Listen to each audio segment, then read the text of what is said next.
In this video we're going to replace the reefing line, the furling line, on a Selden Furlex roller reefing system. For those of you who don't know me, my name is Chris and I'm 1/3 of Sailing Britaly along with my Italian wife and our Britalian daughter. We make lots of helpful videos as well as documenting our cruising adventures, so if you're into videos like that then click on the subscribe button and tick on the bell so you get notified when we've got new videos. Before we go and do this quick and easy job, I just want to tell you a cautionary story. A long time ago I used to be a boat dealer. I was on Lake Garda with Rossella at the time on our boat, and as happens in the mountains, out of nowhere came up a big storm. There were very short and sharp waves, so it was quite uncomfortable being on the boat.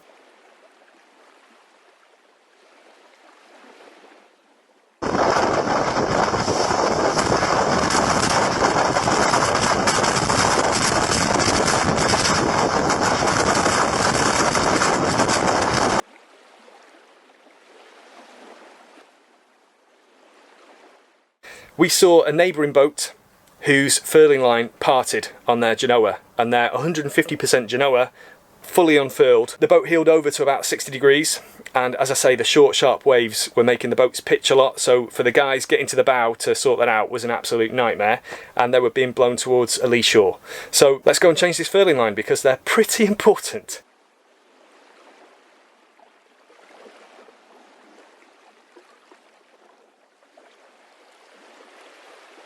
I have freed up the old and worn out furling line and I have unrolled it from the roller furler. I counted the number of turns on there and there were 21 turns, so I know how much to put back on now once I've replaced the line.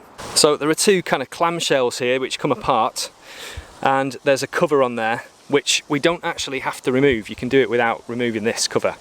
So I would recommend that you leave a turn of line loosely around the two clamshell halves, and that means that when you pop these off, neither of them can fall into the water.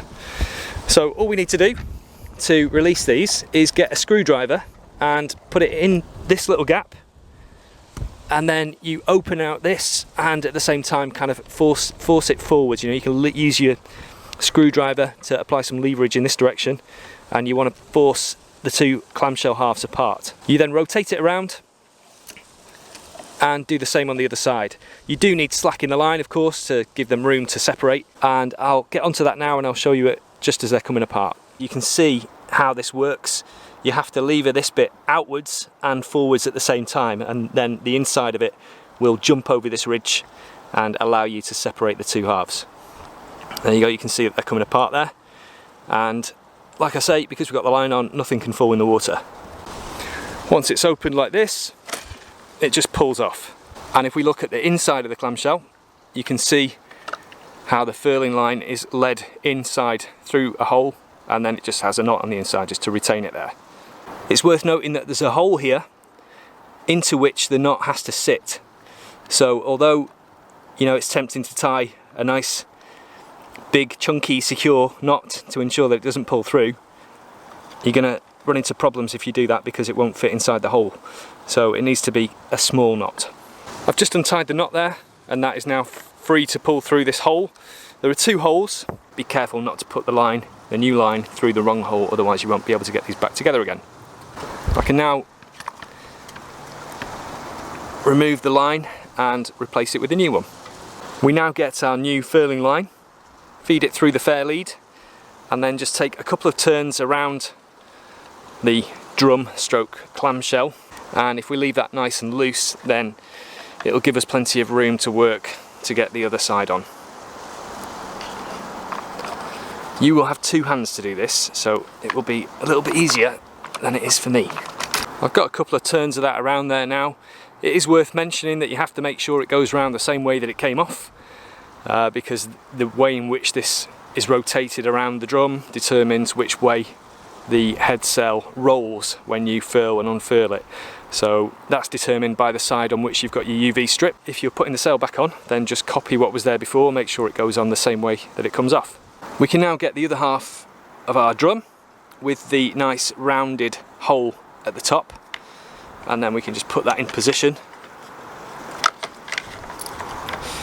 and then we can feed the new line through that nice rounded edge hole and then we'll tie ourselves a little knot on the inside. And we can now just push the two halves of the drum together, and these will kind of spring upwards and then click back in and engage, and that will be the drum back together.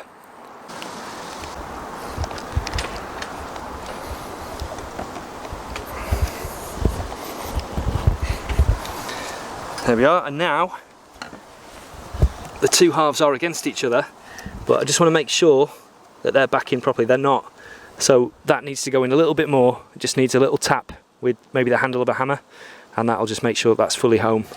And then I'll do the same on the other side. It's as simple as that. I'm now going to be rotating this drum 22 times anti-clockwise. I'm going to give myself an extra turn just to be sure that I've got enough on there. And while I do that, I'm going to be putting tension on the line so that it goes on the drum nice and neat and tidy. If these go on loose, then they can give you problems later.